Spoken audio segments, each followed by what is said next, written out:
Hello everyone, welcome to Daily English Pro, your place to improve English every single day. Stay focused, listen carefully, and try to repeat after what you hear. Let's get started. Hello, this is The Deep Dive, your shortcut to being well-informed.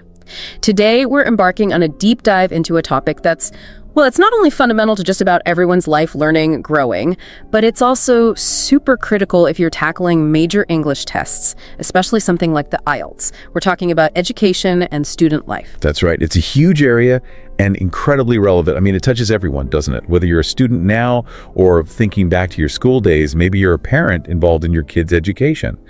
Exploring this isn't just an academic thing. It helps us understand how societies work, how people develop, the different ways people gain knowledge and skills. It's quite revealing. Exactly. And for you listening, particularly if demonstrating your English skills in a formal setting like IELTS is your goal, then really getting to grips with this subject is, well, essential. It's about being able to talk about complex stuff challenges, different systems around the world with confidence, with the right words.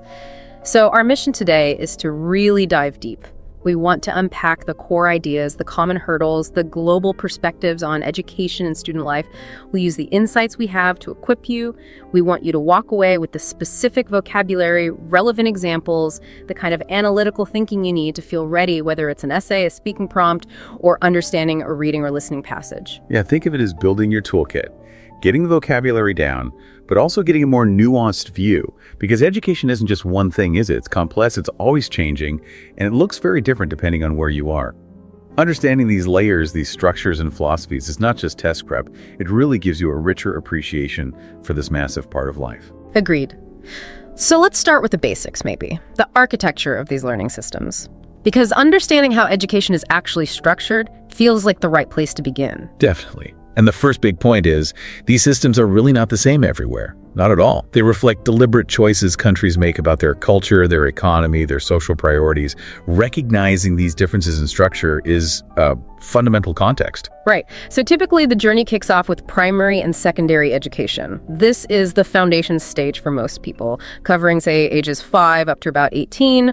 Primary school for the younger ones, maybe 5 to 11-ish. That's all about building those absolute bedrock skills: literacy, reading and writing, numeracy, getting comfortable with numbers, maths, and starting to spark that initial critical thinking. Core subjects are pretty universal here, aren't they? Languages, maths, some basic science, social studies, that sort of thing.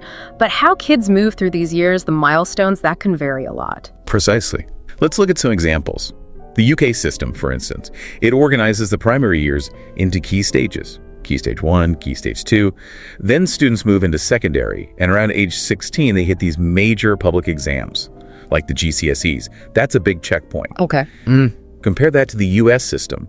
It often follows a path like elementary school, then middle school, and then a 4-year high school program, usually ending with a diploma. Secondary education, say 12 to 18, that's where the curriculum usually gets broader. You build on the foundations, but you also start preparing students more directly for what's next, higher ed, or maybe joining the workforce. And that preparation for what comes next, that's where you see some really interesting differences emerge, even within secondary school itself. Germany is a great example here, isn't it? Students might get channeled into different tracks relatively early on. That's right. You have the gymnasium track, which is very academic, really geared towards getting students ready for university. But then you also have more vocational tracks.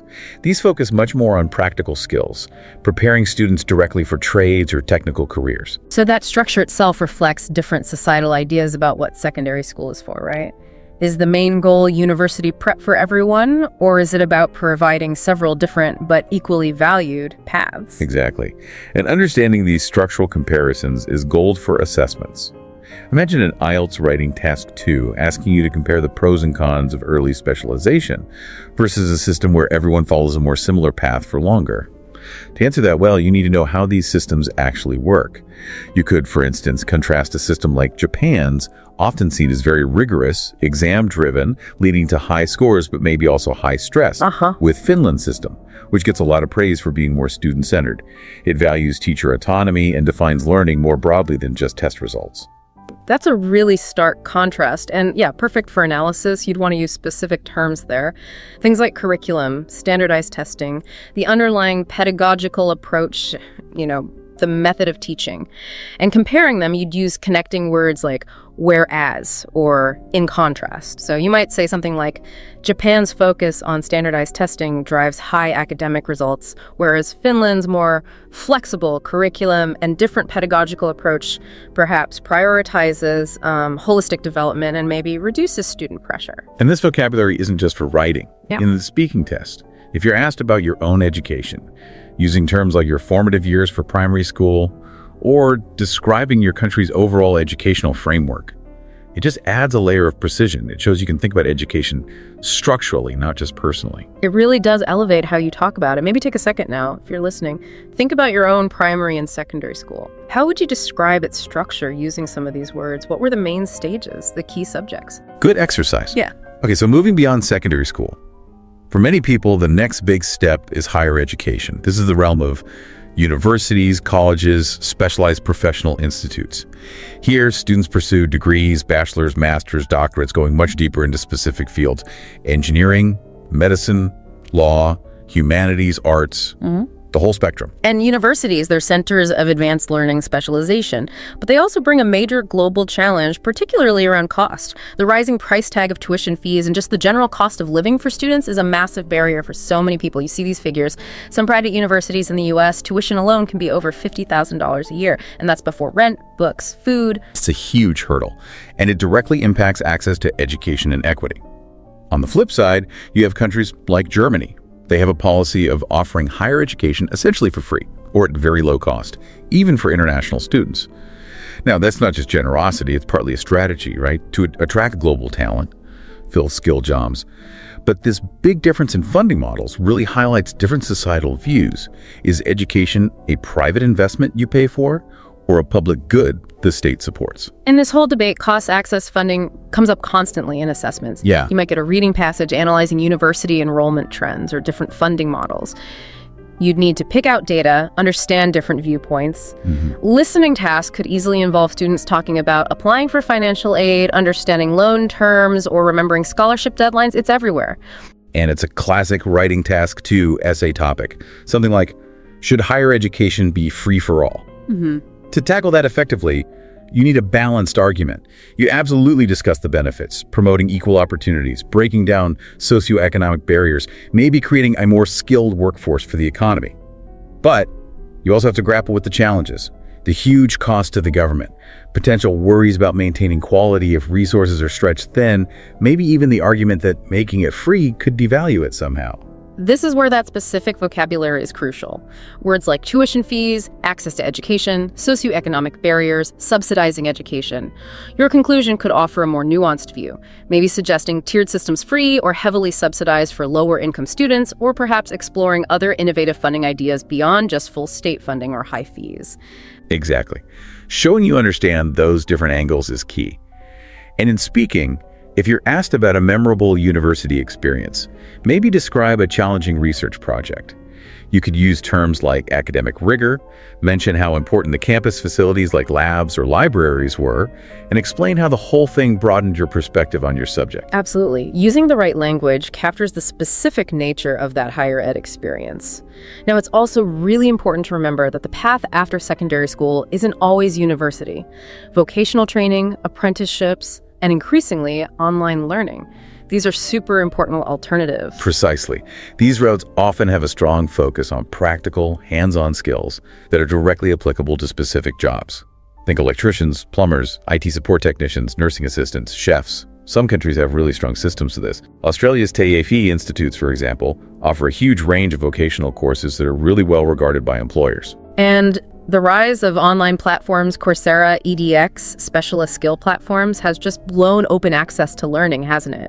You can pick up new skills, get certifications, even do full degrees online, often with a flexibility traditional places can't match.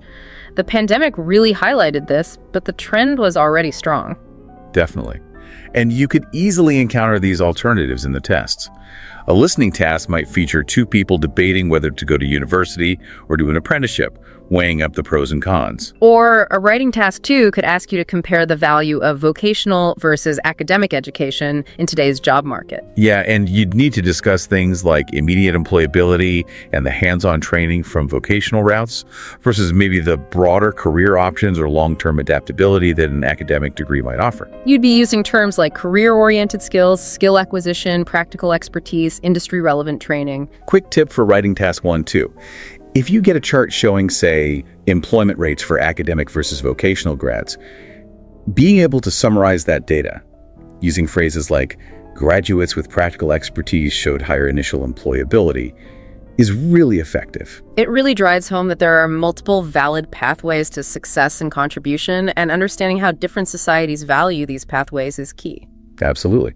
So we've looked at the structures. Now let's shift focus a bit and get into the actual experience of being a student. Because, let's face it, it's not always smooth sailing. Student life involves navigating some significant hurdles: academic, financial, social, emotional.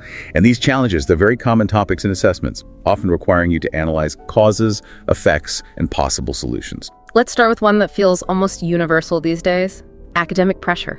The competition seems intense everywhere for grades, for university places. It's often driven by those high-stakes exams, parental expectations, maybe just a societal focus on academic achievement above all else.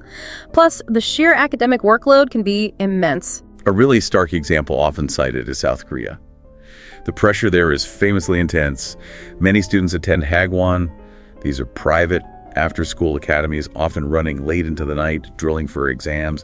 This kind of relentless schedule, the constant focus on scores, it can unfortunately lead to really high levels of stress, anxiety, even burnout among young people. That example paints a vivid picture, and it's exactly the kind of thing you might read about or hear discussed in a test. Or it could be a direct writing task 2 question, right? Like, what are the main causes of rising academic pressure on students today, and what can schools or governments do to address it? Exactly. In an essay like that, you'd unpack the causes, the weed of those high-stakes exams, maybe a cultural emphasis linking grades to future success, perhaps curricula that are overloaded or inflexible. And for solutions, you could talk about embedding more mental health support within schools, maybe reforming assessment methods towards more holistic assessment, looking beyond just exam results to things like creativity or collaboration, or promoting a better work-life balance through encouraging extracurriculars. Vocabulary like exam stress, academic workload, burnout, mental health support, holistic assessment is essential there.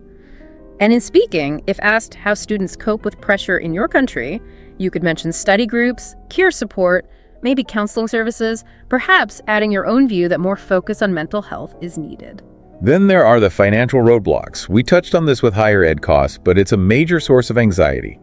Think about international students in the UK facing fees of £20,000, £25,000 a year, maybe more.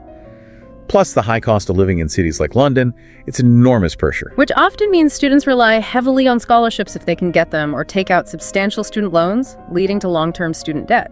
Or they juggle studies with part-time jobs. Now, working part-time can teach responsibility, budgeting, sure, but it definitely cuts into study time and can impact academic focus. It's a trade-off. You'll definitely see these financial themes pop up.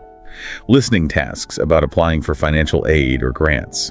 Reading passages analyzing the impact of student debt or trends in the cost of living. You need to be able to pull out facts, figures, and opinions. And coming back to that big writing task 2 question, should governments fully fund higher education? It forces you to weigh up that ideal of accessibility for everyone against the very real fiscal responsibility governments have. They have limited budget constraints, right? They need to balance education funding with healthcare, infrastructure, everything else. Precisely. Using terms like financial aid, student debt, cost of living, budget constraints, socioeconomic barriers helps you articulate that complex balancing act. You can show you understand the tension between the desire for universal access and the practical financial implications. Okay, so beyond the books and the budget, there are the social and emotional adjustments. These are huge, especially when students move to a new place, leaving home, maybe moving to a different country entirely. Oh, absolutely. Homesickness is very common. And then there are the challenges of navigating cultural differences, maybe language barriers, even if you're academically proficient. Imagine a student, say, from China, studying in the US. Their academic English might be excellent, but they could struggle with slang, fast informal conversation, or just understanding unspoken social rules. This can make social integration really difficult initially. And that's a perfect topic for speaking part 3, isn't it? Questions like, how can universities better support international students? You could suggest things like better orientation programs that go beyond just academics, maybe language workshops focused on conversational fluency, promoting cultural clubs, setting up peer support systems. And sharing a brief, relatable story can be powerful in speaking. Maybe describe someone you know experiencing cultural shock when they first went abroad, feeling isolated, but then finding their footing by joining a sports team or a society. It shows resilience and overcoming adaptation challenges. Yeah, that really brings terms like cultural shock, social integration, peer support, and adaptation challenges to life. And kind of underlying all these specific challenges is that fundamental one, time management. That constant juggling act students face balancing studies, maybe a job, extracurriculars, trying to have some kind of personal life. It's universal, isn't it? You mentioned students in Canada often working part-time. It teaches good skills, sure, but wow, it demands serious time allocation and prioritization if you don't want your studies to slip. This balancing act is definitely fodder for writing tasks. Analyzing the importance of time management, suggesting strategies, using planners, setting goals, maybe avoiding the trap of trying to multitask everything, which often just reduces focus and efficiency. And it's great material for speaking part 2. If the topic is describing a challenge you overcame, talking about learning to manage coursework and a job effectively by using a planner, setting priorities, that's a strong, relatable story. Uses phrases like time allocation, prioritization, efficiency naturally. And it's important to remember, these challenges, while tough, are also part of the learning process, aren't they? Yeah. Overcoming them builds resilience, independence, practical skills that are valuable long after graduation. Absolutely. And a lot of that broader development, those other skills, happen outside the formal classroom. Which brings us neatly to our next section. Beyond the books, the value of extracurricular activities. Right. Activities like sports, clubs, volunteering, they really complement academic learning in important ways. They offer different settings to develop skills like leadership, teamwork, communication, creativity, things that are highly valued everywhere. Let's start with sports. The benefits seem pretty clear, right? Better physical fitness, developing discipline, perseverance. And if it's a team sport, soccer, basketball, whatever, learning collaboration and team spirit. Yeah, and a simple speaking part 1 question might be, did you play any sports at school? You could talk about playing volleyball, maybe saying it wasn't just about winning, but about learning teamwork and how it was a great way to de-stress during exam periods. Listening tasks could easily feature students talking about joining university sports clubs. You'd need to listen for details about practice times, fees, maybe the availability of campus facilities like gyms or playing fields. So vocabulary like physical fitness, team spirit, competitive sports is useful. Okay, moving on to clubs and societies. These are fantastic environments for developing communication and leadership skills, often in a less formal way than in class.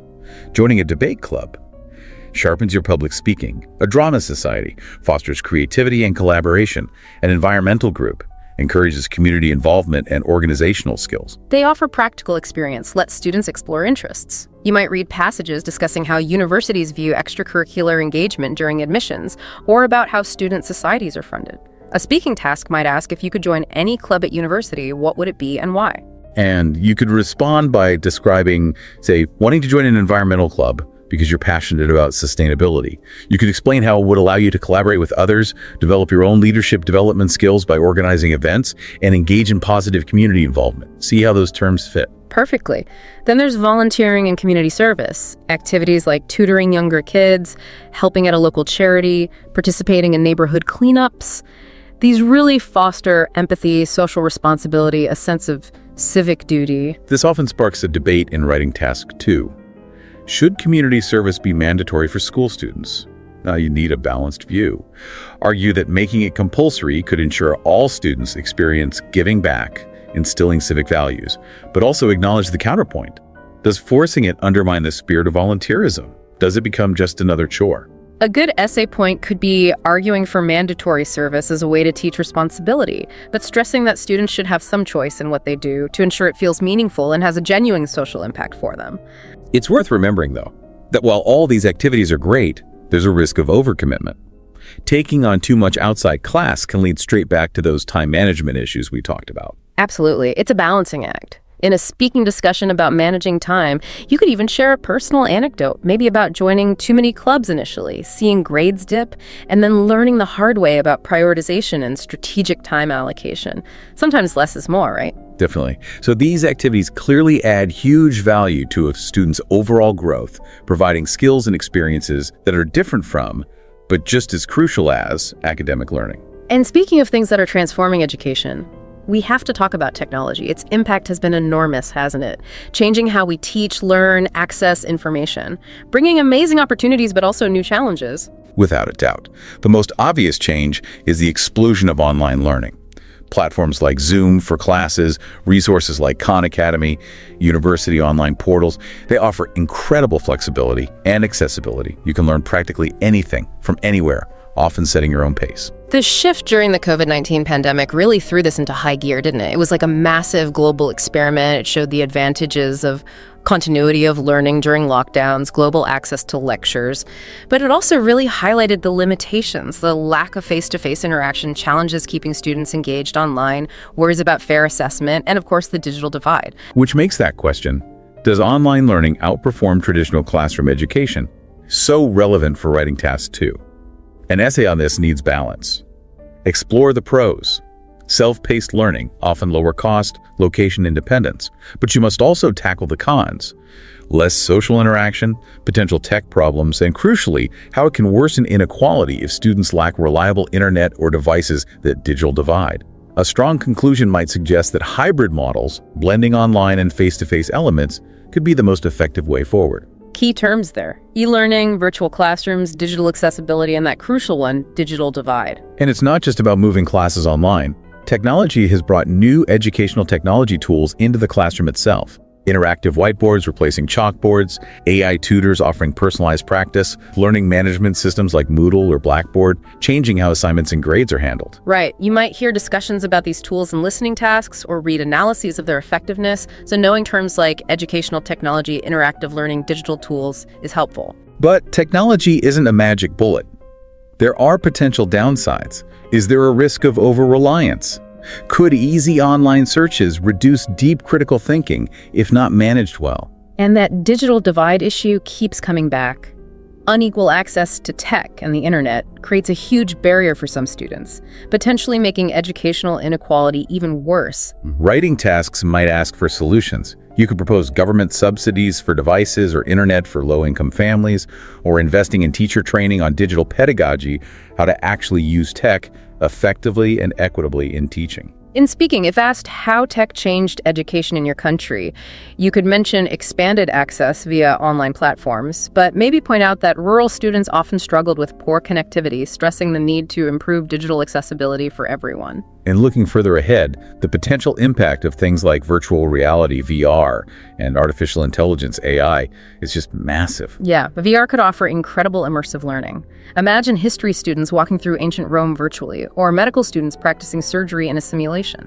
And AI could personalize learning massively. Adaptive assessments that adjust to your level, AI tutors offering tailored support. You're starting to see reading passages exploring these future trends, so terms like adaptive technology, immersive learning, digital transformation are good to know. It's clear tech isn't just changing how we deliver education, it's changing the very nature of learning itself. And as we talk about all these different systems, challenges, and the impact of global forces like tech, it's so important to maintain a global perspective. Understanding different cultural approaches is really key, especially for something like IELTS. This is where comparing different national systems gets really interesting. Take the common comparison. Western systems, like the US or UK, often seen as prioritizing creativity, critical thinking, maybe more student autonomy, versus some Eastern systems, maybe China or India, traditionally emphasizing discipline, memorization, sometimes called rote learning, and performance in high-stakes exams. And this philosophical difference often leads to debates which approach is better. For a writing task 2 on this, you could argue the Western model might foster more innovation and independent thought, while the Eastern model might be credited with producing strong, consistent results in standardized tests and instilling a powerful work ethic through discipline and practice. A really good answer often suggests a hybrid approach might be best, combining the strengths of both, fostering creativity and ensuring a solid knowledge base and discipline, using terms like student-centered learning, acknowledging cultural influences, and understanding rote learning is important here. Another vital global perspective is inequality. Big disparities in educational access and quality still exist based on income, gender, where you live. It's a huge global challenge. Reading passages often discuss initiatives by organizations like UNESCO, like Education for All, aiming for educational equity or promoting gender equity. You might need to identify causes like poverty or discrimination and understand solutions like scholarships or building schools, specific policy interventions. In speaking, if asked about the government's role in reducing inequality, you could give concrete examples from your context, maybe free textbook programs or efforts to improve schools in rural areas. This uses vocabulary around the access gap, socioeconomic barriers, and policy intervention. And the experience of international students is a massive part of this global picture, too. Millions study abroad every year. It's amazing for cultural exchange, gaining global perspectives. But it comes with challenges, too, right? Navigating visa rules, language issues, and that significant cultural adjustment. Describing studying abroad is a very common Speaking Part 2 topic. You could talk about a friend's experience, the initial struggles adapting to a new system or language, the adaptation challenges and how they grew from it, gaining confidence and global competencies. Great example. Uses terms like cultural exchange, global mobility, cultural adjustment, adaptation challenges very naturally. Finally, globalization itself shapes education. You see standardization like the IB or Cambridge curricula being adopted worldwide, which can help with global mobility and provides a recognized standardized curriculum. Yeah. But it also raises worries about cultural erosion. Could local traditions or history get sidelined for a more generic global approach? Writing tasks might explore this tension between standardization and preserving cultural identity. We'd use terms like standardized curriculum, cultural identity, global competencies. Understanding these global dimensions isn't just academic.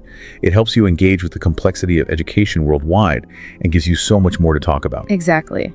And bringing this all back home, so to speak, everything we've discussed is aimed at boosting your readiness for assessments like IELTS. Right. So this final section is about leveraging this deep dive for your prep. Right. First things first, vocabulary.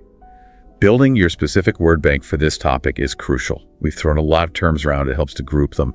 Think about categories like education systems, words like curriculum, syllabus, assessment criteria, educational reform, challenges, mental health support, exam stress, financial strain, social integration, academic workload, extracurriculars, holistic development, leadership skills, community engagement, team spirit, technology, digital literacy, e-learning, virtual classrooms, technological disparity, digital divide, and global perspectives, cultural diversity, educational equity, access gap, policy intervention, globalization, cultural adjustment. And the key is not just listing them, right? It's practicing using them, weaving them into practice sentences, paragraphs, spoken answers. The more you actively use them, the more naturally they'll come out when you need them. It really boosts that lexical resource score. Definitely.